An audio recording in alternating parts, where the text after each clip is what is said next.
Remember your commandments domain, you're just looking at who's not allowed in.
So some of the calculators that haven't been working, for those of you who use the in-class ones, I tore apart maybe 3 of them yesterday, cleaned them out, and they're still not coming on, which means they've been damaged or the battery's been fried enough. So I have a stash of the old school TI-83s next to that caddy. If you got to go classic, you got to go classic. Okay? So we've got enough for everyone, but you might be stuck using the same calculator that I did in high school.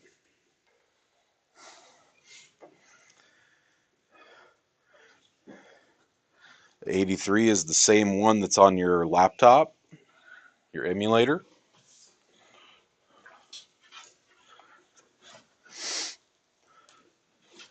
There's no alpha shortcuts, so you got to do a little more menu stuff, which also means you can't input as a fraction, so you got to go parenthesis nuts on it.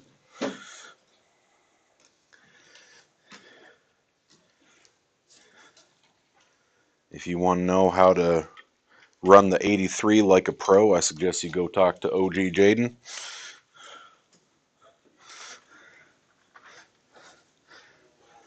Kept up with crew just fine last semester.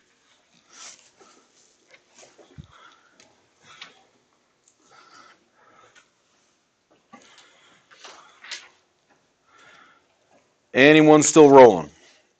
I see some pencils moving. I don't know if it's for this. Yay, nay? All right, here we go.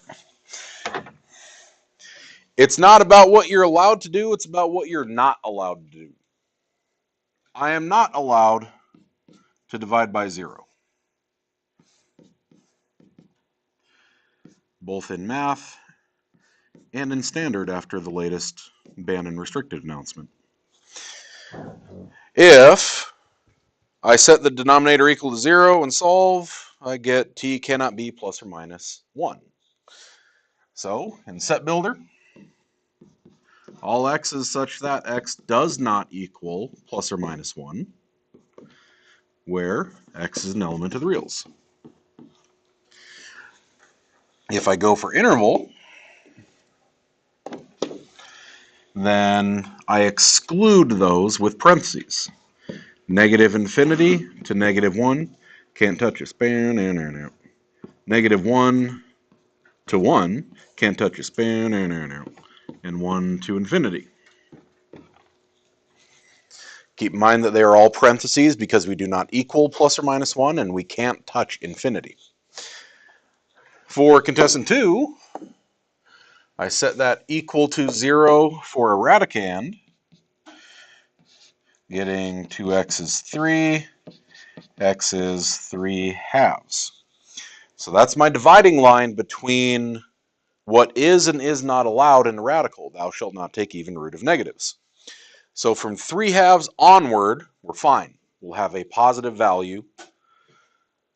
At 3/2, perfectly legal. Was it Caden just came in and asked the same question. Why did we have a open circle on some of them, but a closed circle on the others?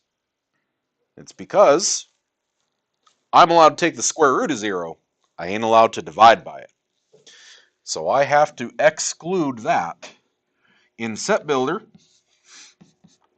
all x's such that x is greater than 3/2, not greater than or equal to x element of the reals. And in interval,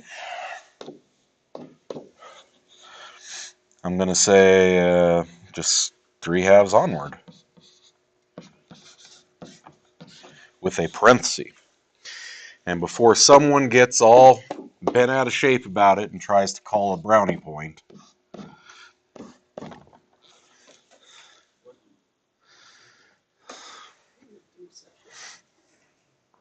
I don't know, but I'd immediately challenge them and say I'm allowed to do the same thing to your test. Really? Yes. If you call that a brownie point, then I'm going to call that a point off on your quiz. That's mean. No, I actually tell you, this goes for any of your tests, quizzes, anything that you do. If the variable doesn't represent something specific in context of the problem and you want to change it, change it. Like T's look like pluses, S's look like 5s, Z's look like 2s. So unless it's in context of the problem, like say I was doing a function where it's h of t, I'm talking about height in terms of time. If you want to change it, then just next to this, maybe instead, like there wasn't a context, there wasn't words with it. If you just wanted to call it f of x, like that, and then go, I'm okay with it. I understand that need to change it because it's literally hard to tell what I'm doing in my problem. Okay? Like, people will bag on someone's handwriting and fine motor coordination and muscle control is actually a thing. Like, some people just can't ever have good handwriting no matter how much they practice. So switching over to an X from a T is a mathematical necessity. So just throwing that out there. Did you get it? Did you get it? Did you get it? Did you get it? And then the floater for, yeah, I got all that, but I called that a bracket. Like, I have the right interval, I just goofed the bracket. I call this or equal to. I did all of this perfectly. For some reason, I just didn't have that. Okay? Like, I did all the things, I missed this one part. Okay? So 4 things, 4 points, and then 1 for a floater. Got any questions on it?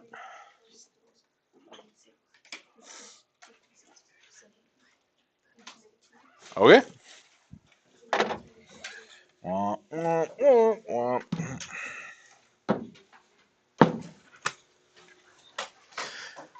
The first part, 1-1. We didn't do a lot from 1-2 because we didn't make it far into it, but I think there was, 2 problems from that? Anything from the 1-1?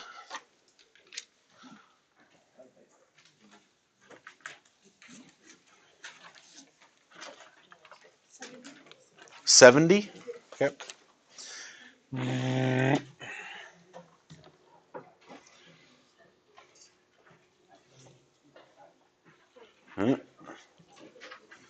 There we go. Okay. So here's 70. Directions say shove an A in there. All right. F of A is A cubed plus 9. shove an A plus H in there.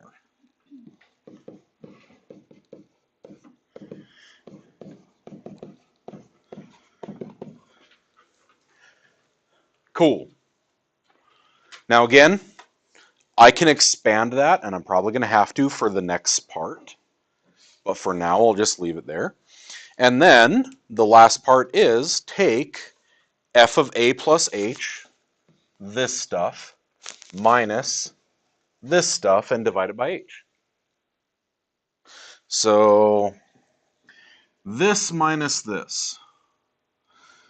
I need to expand this now. It's going to be A cubed plus 3A squared H plus 3AH squared plus H cubed when I expand it.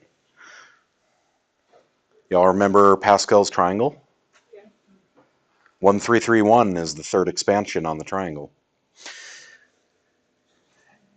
So that's this plus 9 minus this stuff. So minus A cubed and minus 9. All over H.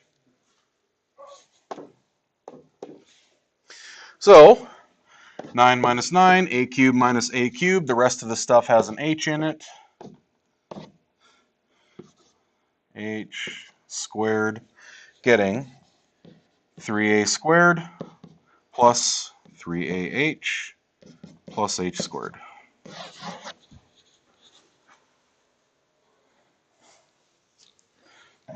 This is just seeing if you can algebra. Plug this in, plug that in, take those and throw them in here. Okay.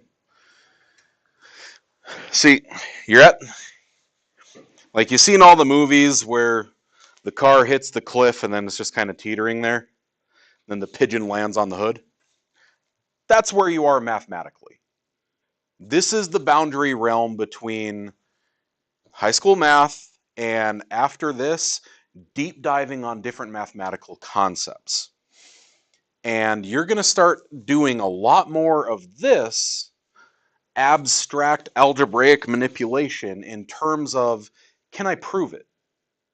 Can I show that if this concept is true, I can create an entire branch of mathematics with it? And why would I do that? Because now you can go to space and make smartphones. That's a simplified version of it, but that's where it heads. You have to be able to do the algebraic proof of it before you can start making code, before you can start doing complex equations involving astrophysics. You have to be able to do this part. This is the stepping stone. This is you teetering on the edge. And all right, am I done? Am I done with math? This is good. I'll do this. I'll do my college algebra and stats, and I'm good to go. No more math for life. Or am I headed to a STEM field? Do I want to head down that hill and see where the rabbit hole goes? Okay. This right here, this is just algebra 1 and 2 concepts cranked up to an 11.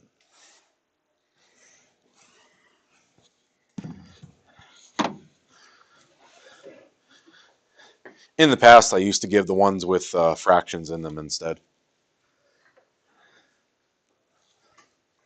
It's actually not bad, but I don't know.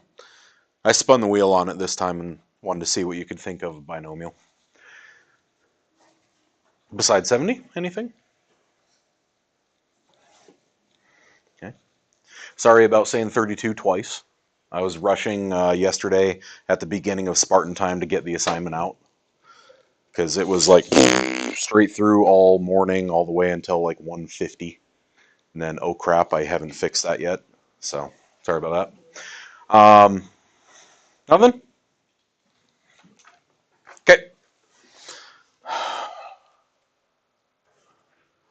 We'll see how far we got today. That's really going to affect what happens tomorrow. Y'all know that tomorrow is early release schedule for you. So you're only in here for about an hour at the beginning of the day. So it's 1, 2, 3, and then because it's a maroon day, if you are not stuck in Spartan time, y'all get to just bail at 1:11:24. Okay. If you are not stuck in Spartan time. Wait. Who's that? I thought that was you for some reason. Yeah. Huh. Okay. I told you this on day one. This just happens. Okay. Let me find a random. Let me find a random graph. All right. I would like you to. We left off with the whole here's a graph, tell me the domain and range. Here we go. Oh no, I'm just making something up right now, and I want you to see if you can tell me the domain and range for it.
The mathematical gauntlet is thrown. Get it. Tell me the domain and range. Use as many unions as you need to. It is not a function because there are overlapping areas. I don't care.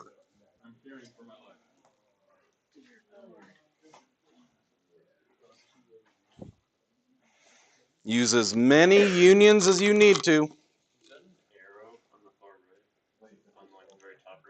Uh-huh.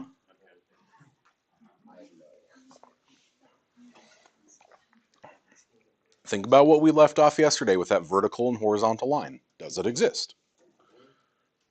Break it up with unions where you need to.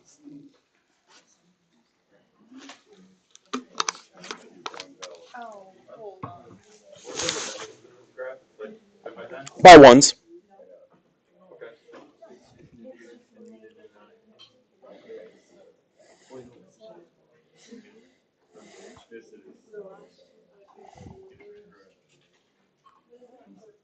You make me feel very dumb right now. No. No. Yeah. I felt so dumb in that. We do have PTSD. This little trio right here. What class? In that class. Oh. There's no crying in here. No crying.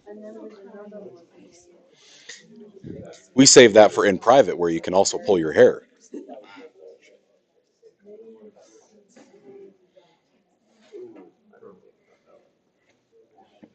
Okay, there's a lot of open and closed circles up there.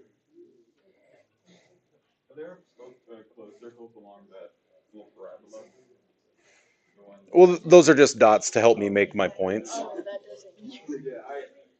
Well, I mean, if it exists, it's a closed circle, right? If it's a continuous portion of a graph, it would be a closed circle. I was just using that to help guide my parabola. How do I write it when there's the stacked closed circles? Does it exist? A closed circle exists, right? It equals. Two open circles. Does it exist? No. It's hard to skip it.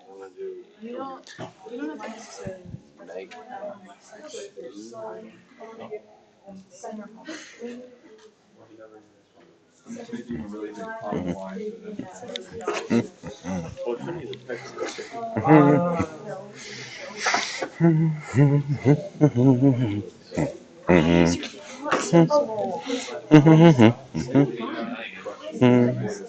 That's what I'm saying. This has glasses. Oh, dang. Yeah, I didn't know you could do these up there.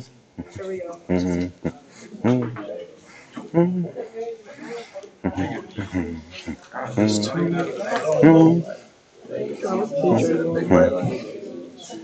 Well, I just put it on my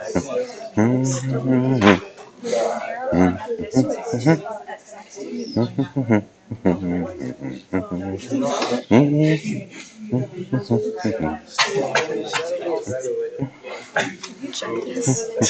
I don't even know how to tell this right. Nope. Okay. Wait. Because you have multiple lines, you still only have one domain and one range. Mm-hmm. Okay, yeah.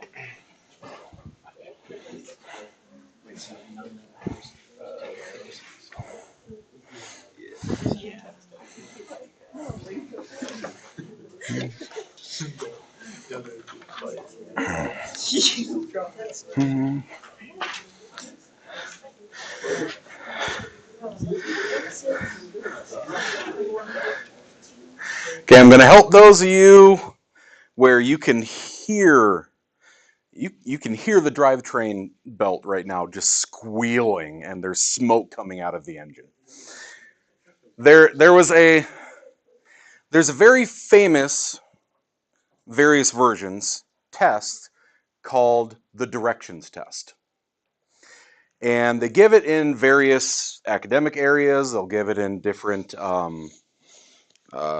corporate settings, all of the team building exercises. But I saw this particular directions test given to a room full of teachers. And boy, did they fail. The very first line at the head of it says, read all items carefully before starting. Once you have read all items, proceed with the test. Yeah, and The very last one is, do no item other than this. Sign your name on the front page, turn the page over, and wait for the test to finish. And the items on the test are beyond dumb. Some of them make you feel smart. It's like a little math problem here. It's figure this pattern out there. Others are like stand up and clap 3 times, bark like a dog, like random stuff like that. And boy, oh boy, when you get a room full of teachers and you got someone who's just, and they're just going. And by the time the first 1 or 2 people start barking, they're not sure if they're just really fast or if they're dumb. Y'all, what's the domain? All real numbers. The range is also all real numbers. You just care if it exists. You just care if it exists.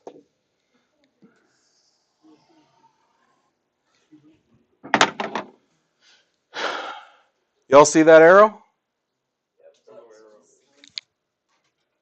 Off to negative infinity. So it exists. It exists. I had an open circle. Who cares? It exists. I hit an open circle. Who cares? It exists. I even have another one showing me that it goes all the way down to negative infinity. It exists. It exists. I hit an open circle. Doesn't matter. It exists. So I'll follow this curve all the way to here. Closed circle, open circle. Doesn't matter. It still exists. So now I'll follow this little dude. Over to here. That one. It's an open circle and an open circle. I'm going to have a union. No, I'm not. It exists. To infinity and beyond. It exists all the way across.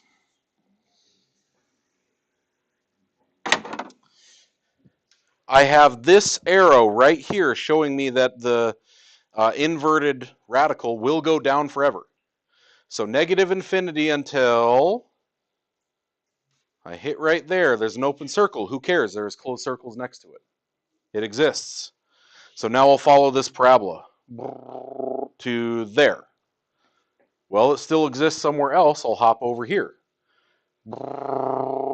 until here, but that arrow says it goes off forever too.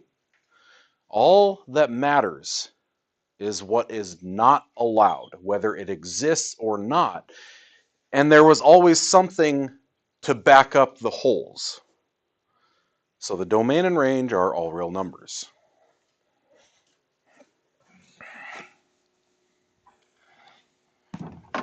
Just as a little treat for us to see if we can figure it out. All right, so we left off with example 2. Next up, common feature of graphs, y-intercepts.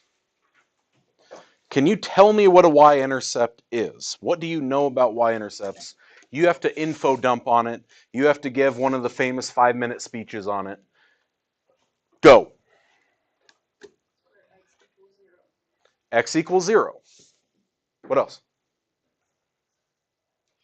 That's it? That's the sole definition of y-intercept?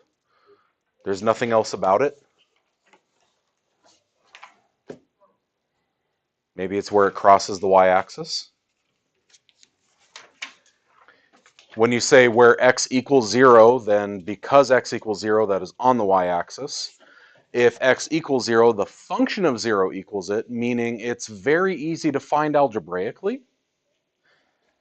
Like these say to approximate and then find it. Y'all, I think I'll just find it. 4/3. Plug in a 0. That's where it hits the y-axis. I don't just have to look at it, I can find it algebraically. Now some of them involve a little more work. Absolute value -5 is 5, also 5 units from 0. 5 minus 1 is 4. Now of those, I want you to be careful. A real common thing to have in multiple choice or standardized tests is to just say 4 or 4/3 respectively, and they are wrong because a y-intercept is a coordinate.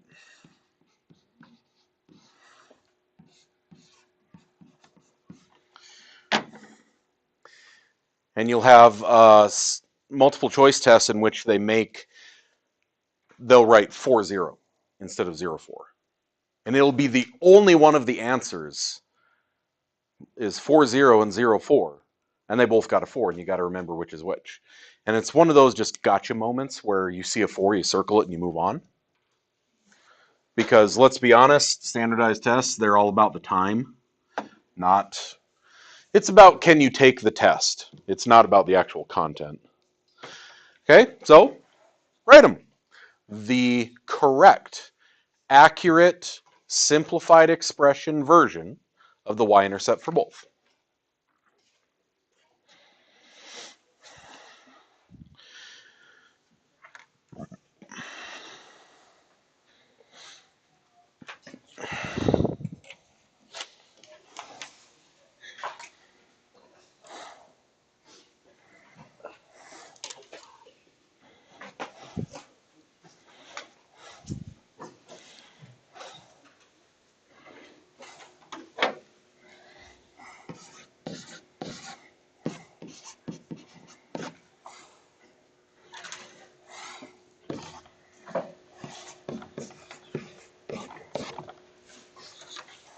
Okay, plug in a 0, get the thing. That's square root of 6. Don't you dare call it 2 point something. Just leave it. It's square root of 6. That is the simplified radical answer. Now, again, I walked into Necht Home Center and I tell them that I need so many ceramic tiles that are all square root of 6 by square root of 6 inches. They just grunt at me. Okay? If I tell them the 2 point something, if I tell them 2 3/8, then they're okay with it. All right. Zeros, on the other hand, maybe we need to work on our vocabulary. A zero, what's another word for it? What's another word for it? Nice.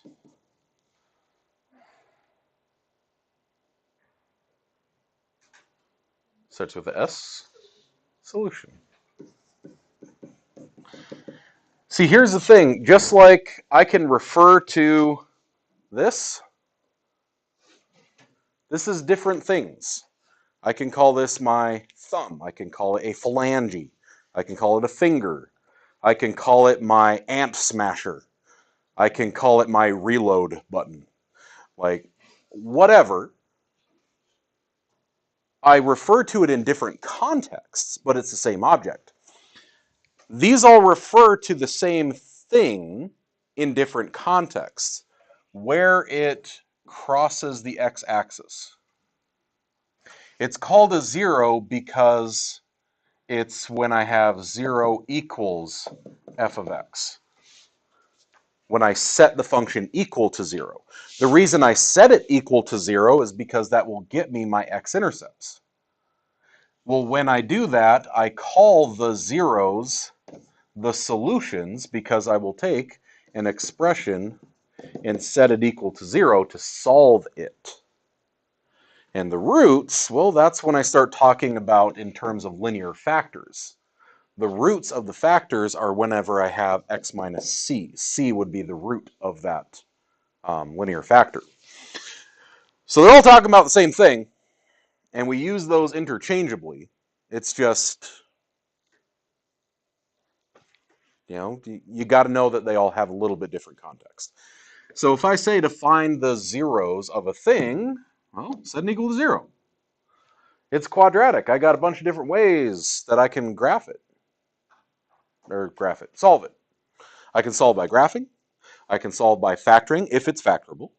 I can solve by complete the square. I can solve by quadratic formula. Okay? Is it factorable?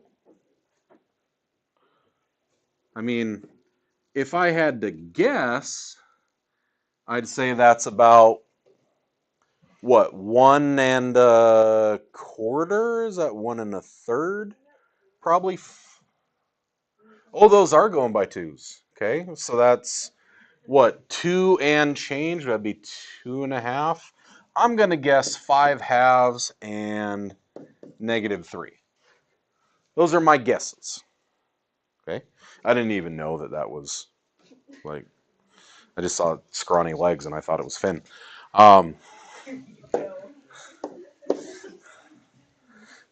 See, I remember Finn when he was just a small boy.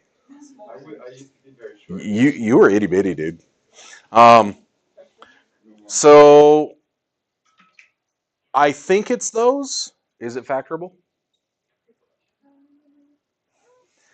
I know it's factorable if, are there factors of -30 that add up to 1? So that means it is factorable. So I take 2x squared plus 6x minus 5x minus 15, cut it in half, AC method. 2x, x plus 3 remaining, -5, x plus 3 remaining, factor out, x plus 3, and leaves a 2x minus 5, set both equal to 0, because that's how I find zeros, and sure enough, those two. If you need to go full AC method on it, go for it. If you recognize 2 as a prime, so you just check some mental math, go for it. If you want a box method, great. If you want to quadratic formula every quadratic you see for the rest of existence, and then reconstruct the complete the square on the problem that specifically tells you to complete the square, by all means, go for it. You can go hunting with a bazooka. Okay? It's overkill.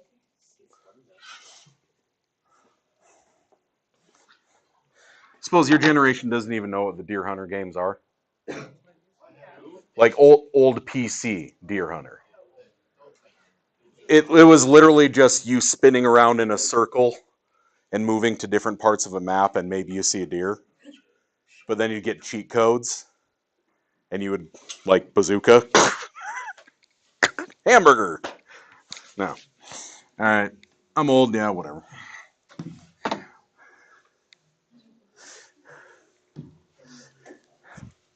So, can you find the zeros? Go find the zeros. Oh, and just like last time, if I'm talking about the zeros or the x-intercepts or whatever, technically they're coordinates. But since we're talking about zeros and solutions, you can just list them off.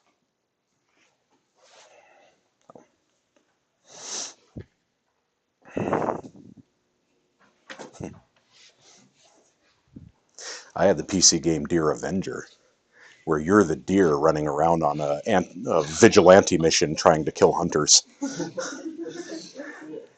No joke. You would mount the hunters' heads on the wall and be like, "Did you get the blonde-haired himbo from the city? Did you get Bubba with his beer dome hat? Like, those were your trophies." Yeah, Deer Avenger. I bet you can find a free version of it somewhere. It's great. Yes. You'd have like a fully automatic just mow down the forest. It was great. Instead, and then you would find like hunter droppings, and you would see like someone wrote their name in the snow. It was such a messed up game. All right, do the problem. Do the problem. Do math now. Remember, talk to each other about the problem. Not about Deer Avenger. That's getting off task.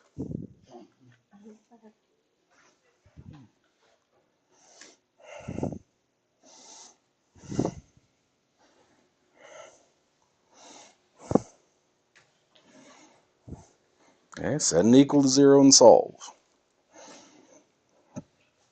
That might involve busting out some old Algebra 2 math tricks.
Factors 8, 7, 5, negative 4 plus 2.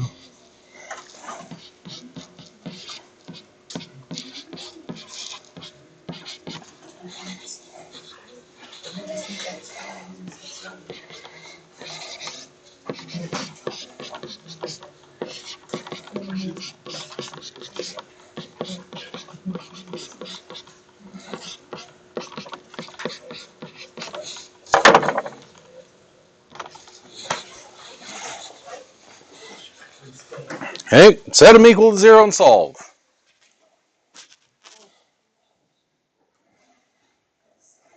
Okay. First one, factor out an x. Remember, GCF is usually the first stop on the train. However you factor the quadratic that remains, go for it. I see that 3x squared can only be made with 3x and x. So then it's just a matter of guess and check factors of 8 in your head. If that ain't your jam, go AC method. If that's not your jam, go to box method. If that's not your jam, go to quadratic formula. Okay?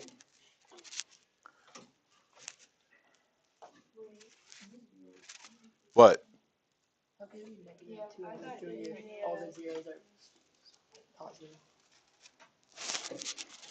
Negative 12 plus 2. How did you split it up? Right? 3x and x. Factors of 8. Nah, because I did a negative 8.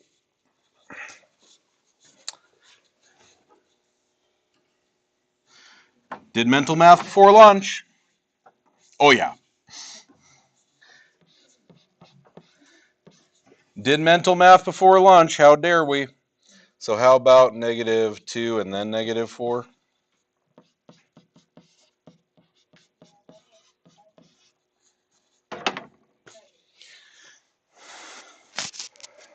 Oops. Well, just the difference of having a negative up there. Look at what it did. I'm starting to realize how unfair it is for second hour.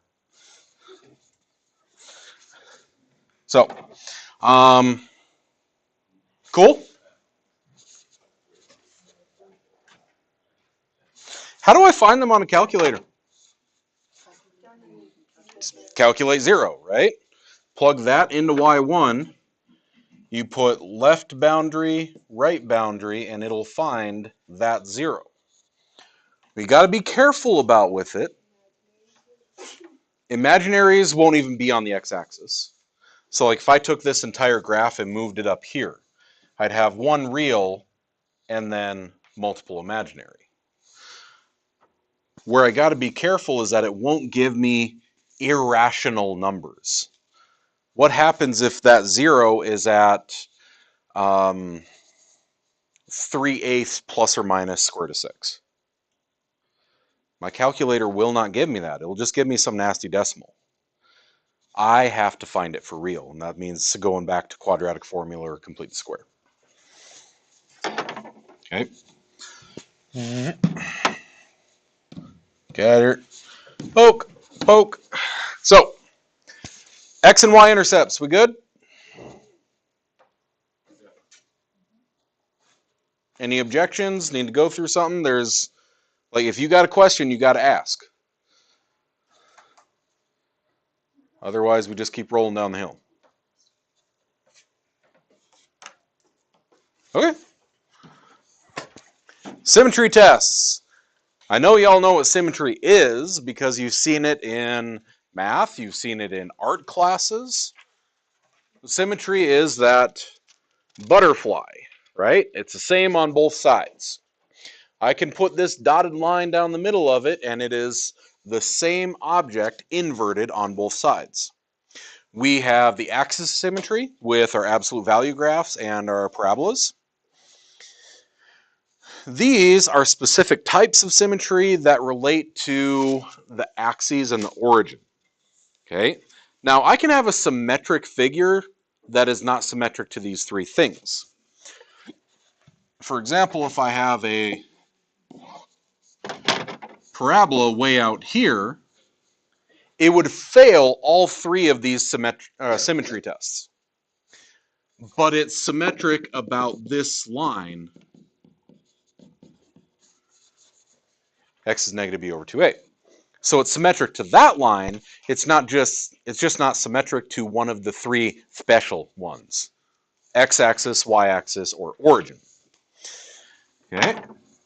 If it is symmetric to the x-axis,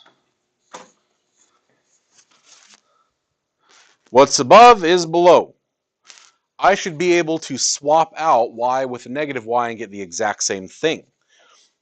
When they say the algebraic test, you're starting to get back into the realm of proofs. Okay? And then everyone has flashbacks from geometry. Okay, not formal two-column proofs. I'm really mad that they don't do more flow proofs with you. and just force 2-column. Flow proofs are better for visual learners. Do we not know what flow proofs are? No idea. Oh dear God. I think I kind of remember it. Just like setup. So it's like,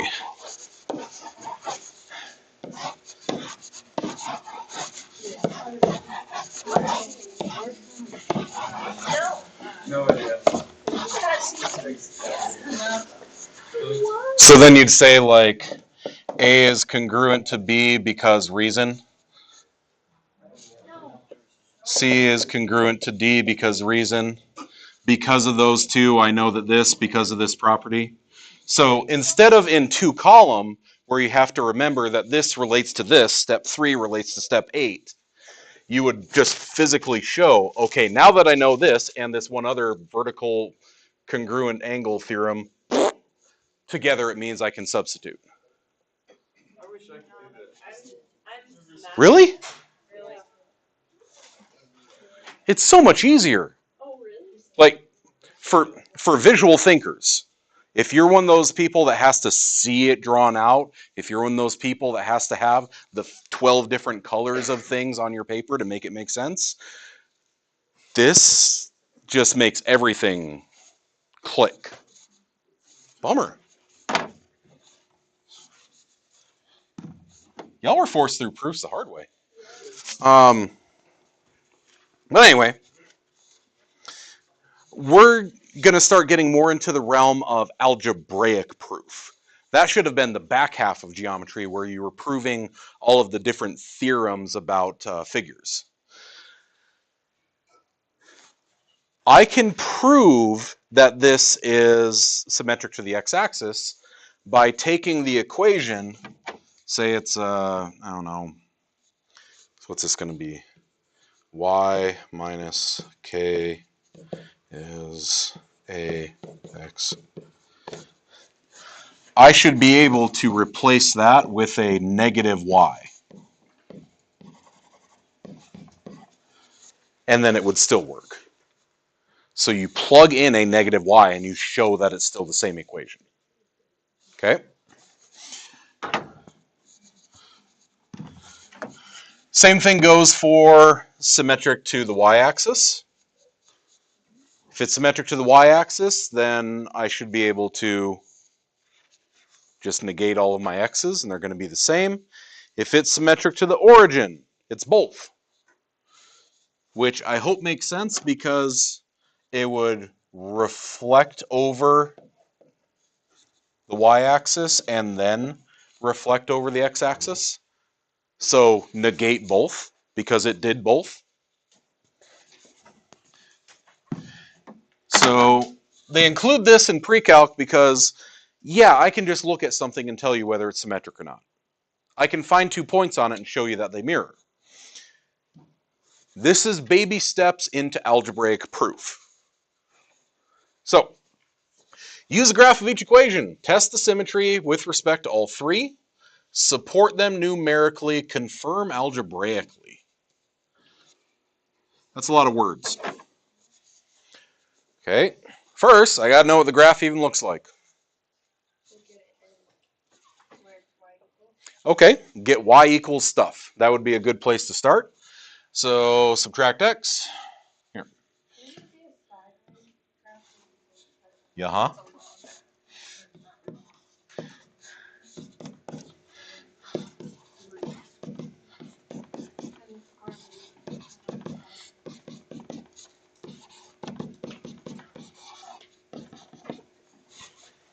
Okay, so go get y by itself. Subtract x, divide by -1, square root. I put the square root there, so I need plus or minus. So if that was just the square root of x plus 1, well, I know how to graph radicals. Remember our transformation forms? Y is a times f of bx minus h plus k that you beat to death in Algebra 2. In every single chapter, you had to do transformations at the end of the chapter of that type of function. Oh boy.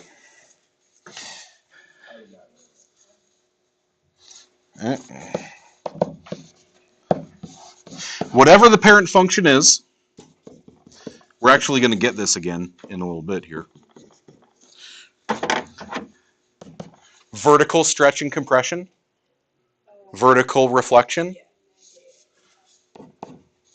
horizontal stretch and compression by the inverse or the reciprocal, horizontal reflection, horizontal translation. Because all of this stuff is grouped with x, it's in bass-ackwards land. If they say -5, you're really going right 5. Vertical translation, up or down. Now that sound a little more familiar? Okay. So with that, this has a -1 grouped in with the x. It's in the h spot. That's horizontal translation. So bass-ackwards tells me to the right, to the right. And then it's a square root, so I use square steps just on their side. Up 1 over 1. Up 2 over 4. Up 3 over 9. Because the square root of 1, 4, and 9 are 1, 2, and 3. So it's perfect square steps just on their side. Now that's a positive square root. The negative square root just means that I will reflect them down here. And ta-da, I got my graph. It's kind of an ugly graph, but you get the idea. So now I need to test. Now the book says to test all three. I think that's overkill. What I'm going to tell you is test whatever it looks like. Does this look like it's symmetric to x, y, or origin? Which one? Symmetric to the x-axis. So you go back to that table, and the table says, to prove that it is symmetric to the x-axis, I will do what? I remember? Well, a normal parabola is when x is squared. So its inverse is y is squared. If this was y and x, it would have been this same thing, but it would have been right here, reflected over the line y equals x. We'll do inverses again in 1.7.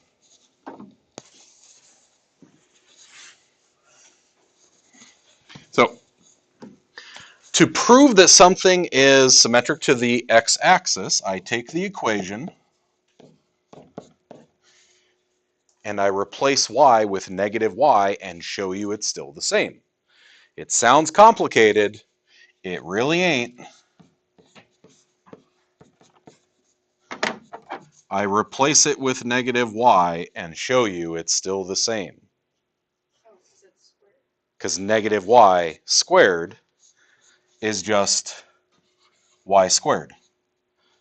This is where parentheses are really important.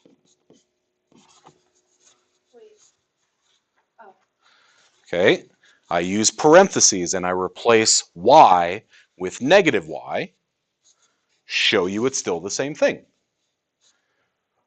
So this is algebraic proof. It's a very simple one. It's just replace it with a negative y, show you that it's still the same.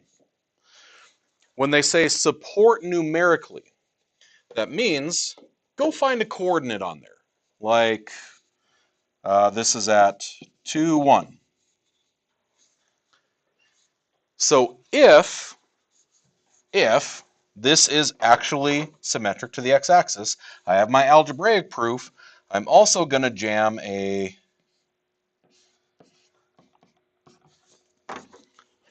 two, 1 in there to show that this is one of my coordinates. 1 squared is 1, 2 minus 1 is 1, yay. I should now be able to do the exact same thing and negate my y. I should be able to show that 2, negative 1 If I negate my y, is still on the graph. It's still a value for the relation. That's it. Okay? That is it. That is done. So this is your algebraic proof. This is your support numerically. Algebraic proof, negate the thing you're supposed to negate, show it still works. Support numerically, pick a coordinate on there. If you don't know a coordinate on there, shove an x in there, find a y that goes with it, use that coordinate, whether it's ugly or not. That's it, those two things. Now, do you see why I said only test the thing it looks like? That was to test x. They want us to test x and y and origin. Do that 3 times. That's a lot. So if it looks like it's symmetric to all 3, then do all 3. If it looks like it's symmetric to just the y, only do the y. If it looks like it's symmetric to nothing, you have to prove it is symmetric to nothing by doing all 3 and showing that all 3 of them fail.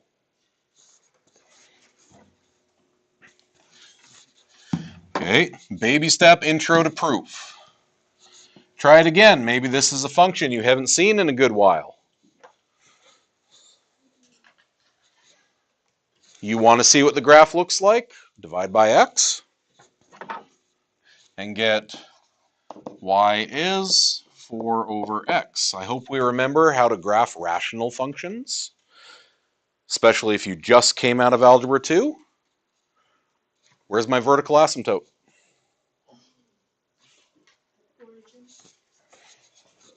X equals 0.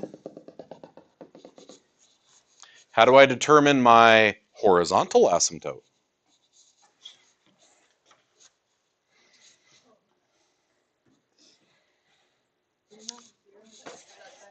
Also 0 because of the degrees. If I have no idea, didn't you just get y by itself? Can you jam it in your calculator into y1 and find a table? Do it. It's 4 divided by thing. 4 divided by 1 is 4. 4 divided by 2 is 2. 4 divided by 4 is 1. 4 divided by negative 1 is negative 4. 4 divided by negative 2 is negative 2. 4 divided by negative 4 is negative 1. It looky like this. Okay? So, you can just dump it in your calculator and find points. That works too. But it doesn't show you both of them. Oh, no. No. Especially if you've been monkeying around with calculators in the last few days, who knows what your window looks like, right? Second plus 7, enter 2. So, what does it look like it's symmetric to? X-axis, y-axis, origin, or nothing?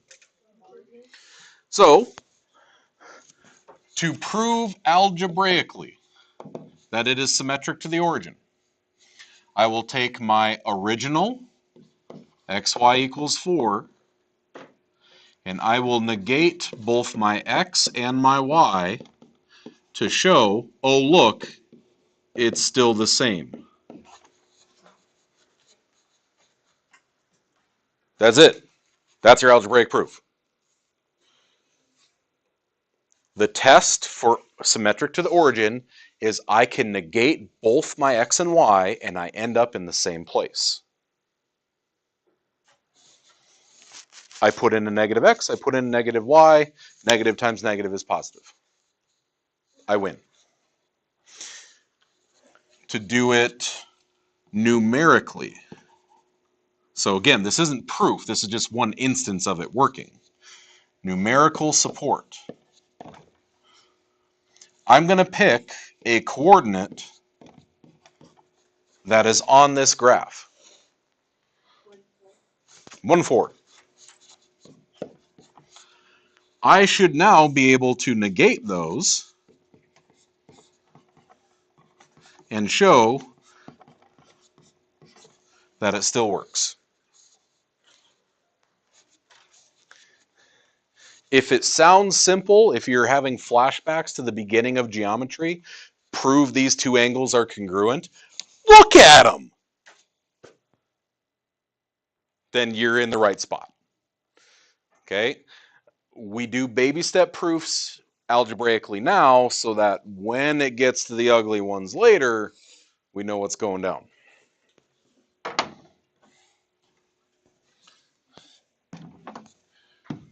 So,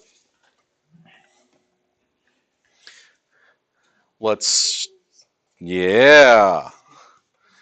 See, I'm betting we're going to be fine with 5a because it's only symmetric to one thing, but a circle about the origin is symmetric to all three, and you need to find all three.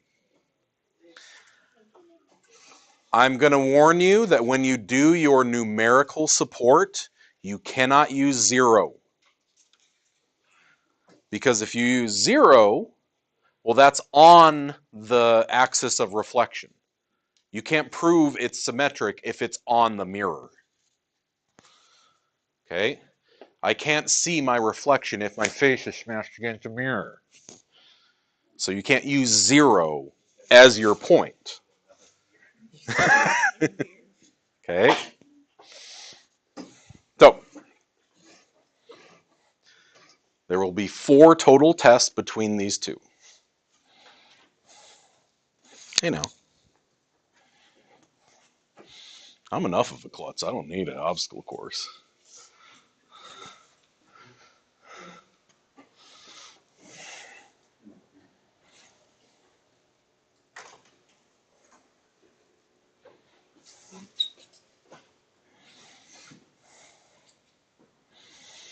Okay, the rules are right above that.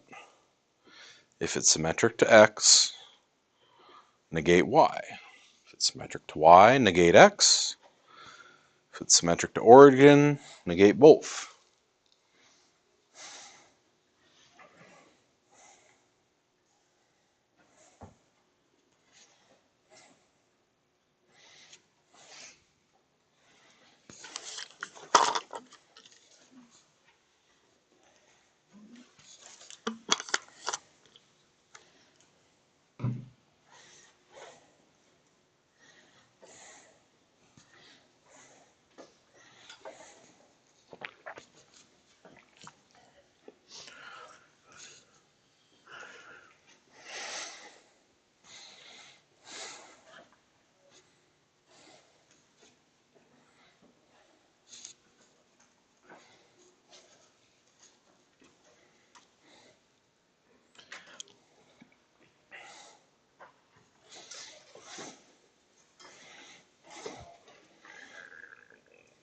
Y'all dead quiet like you're taking the SAT. Talk to your neighbor.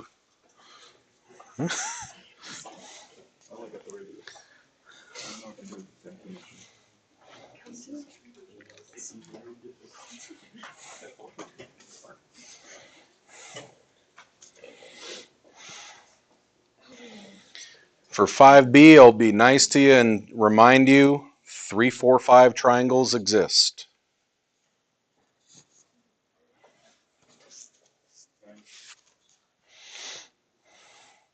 It's a Pythagorean triple.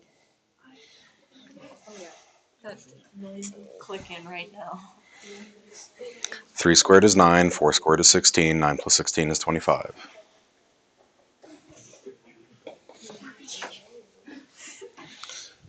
Y'all.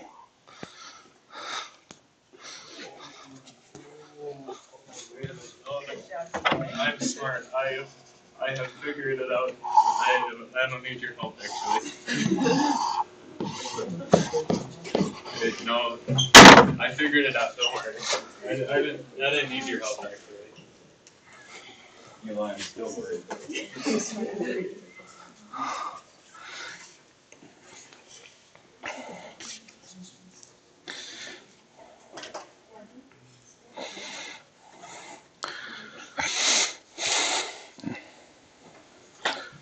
I know that even disregarding a global pandemic and its effect on our educational outcomes, our geometry classes do not run through formula of a circle and deriving formula of a circle the way that they should, even though it's a geometry standard. So if that don't look familiar, plug in an x, solve for y. There's a coordinate. Use it.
If something is symmetric to the y-axis,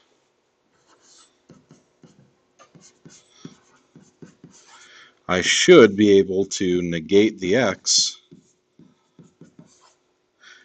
and get the exact same thing. Okay? I should be able to negate the x and get the same thing. Well, negative x squared is still x squared. If I want a point on there, this looks an awful lot like 2, 2. So I'm going to plug in 2, negative 2 squared plus 6, and get 2 equals 2. I should now be able to negate that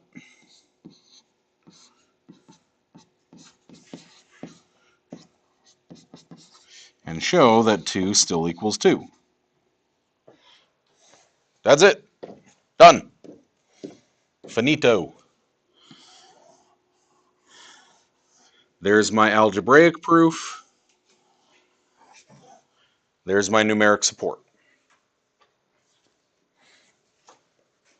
Now, on the second one, let's say I never saw the derivation of a formula for a circle.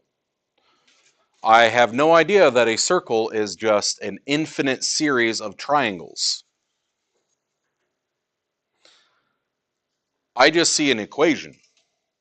So I pick a number and I throw it in there.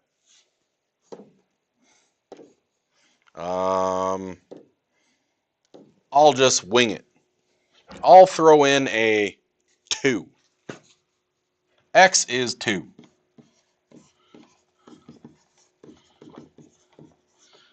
Find a y that goes with it. 2 squared is 4. Subtract 4. Y squared is 21. Y is square root of 21. So theoretically, the point 2 square root of 21 is on this circle. Awesome. Roll with it. No. Wait, that was mine. Why are you dinging at me?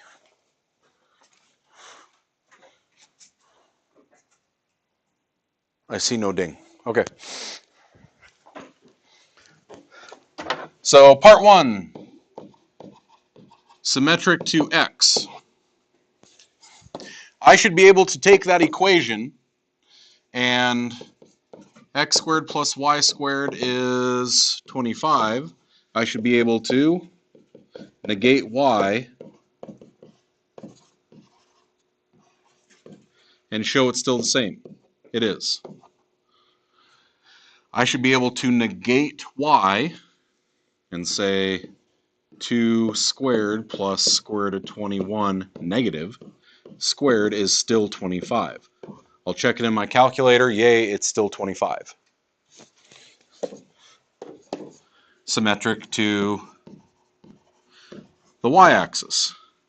I should be able to show that a negative x squared plus y squared is still 25.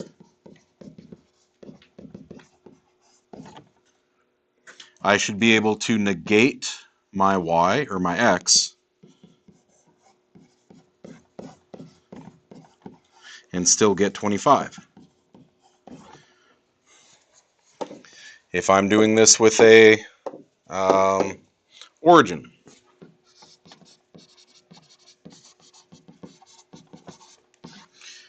I should be able to show that a negative x and a negative y squared still gets me x squared plus y squared is 25.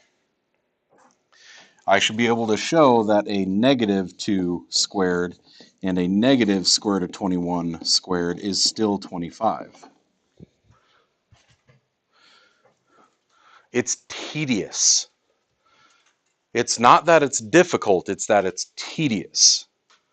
Show me that you can negate x, y, or both, and it still works. You know what? Proving things can feel tedious or redundant. I know that you were out too late. No, I wasn't. I was in my room. No, I know you were out too late. I know I heard that door at like 3:30 in the morning. Look, Mom, do I need to show you my Discord chat? Do I need to show you when I, finally completed the level? It's time-stamped on Xbox Live. Like, I can show you. It's tedious and annoying, but sometimes you have to prove it. Well, there you go. Sometimes we got to prove it. We start with something as simple as symmetry, because later, what happens when you hop across the hall next semester and you're doing trig identity proofs, where you take this like 12-term expression equals this 8-term expression, and it sine of theta plus cosine of theta equals 1. Okay? You can't do that unless you start with some other form of proof. So,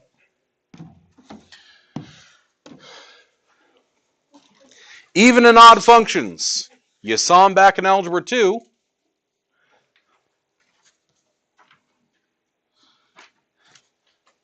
And it makes the next step really easy. Look at their definition. An even function is symmetric to the y-axis. An odd function is symmetric to the origin. If it's neither of those, it's neither of these. Now what they say for the algebraic test, look at what they're doing. Negating the x, negating the y. They're doing the same thing. So, our notes for this page are quite simple. If something is even, it's symmetric to the y. If it's odd, it's symmetric to the origin. Do the same thing. Okay? Now, another way that I can look at it is, remember the old functions. Remember from Algebra 2, if I see x to the 4th plus 2, what does that look like?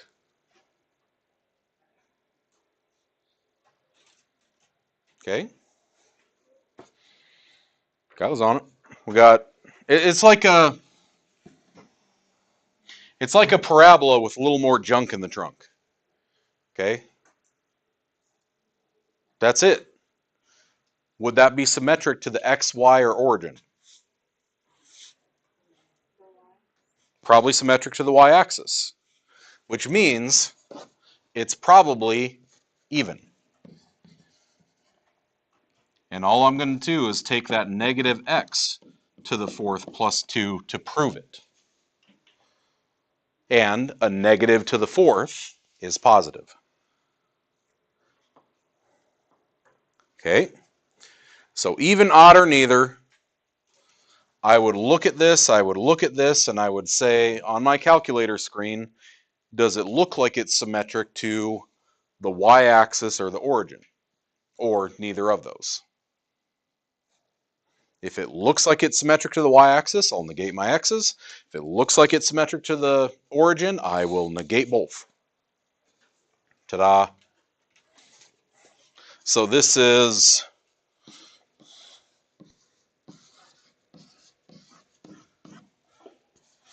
You do it again. There's probably an A in there. I don't speak French. I don't know.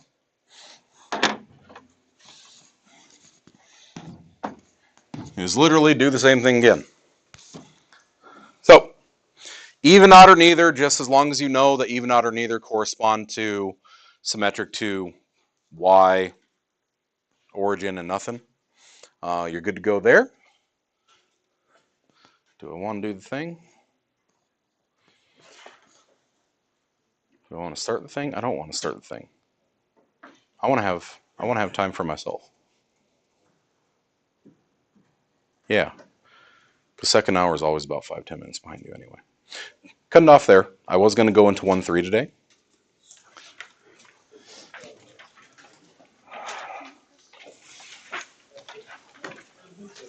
I'll decide what I want to do tomorrow. Oh, wait. If we do tomorrow, that means your quiz will be on Thursday anyway.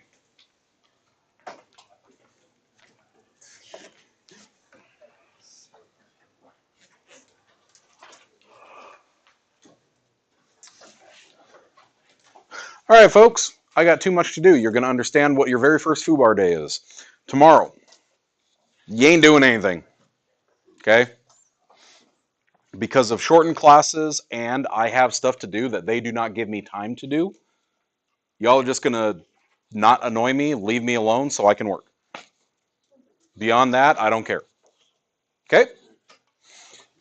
FUBAR day. On FUBAR day, there are very few rules. A, don't annoy me. B, don't go to Walmart in the middle of class to go get new AirPods.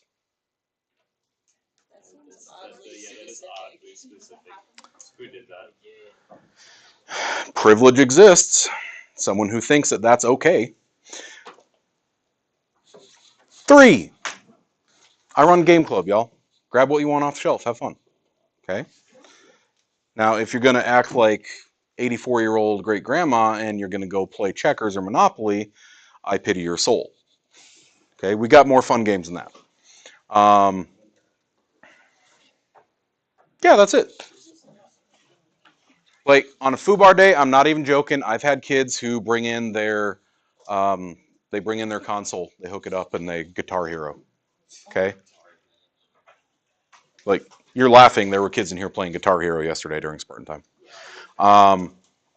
I don't care as long as you are not irritating me. I need that time to work, and we are not going to have enough time in class to get done what I want to get done. So, you have an assignment. I will not be checking it until Thursday.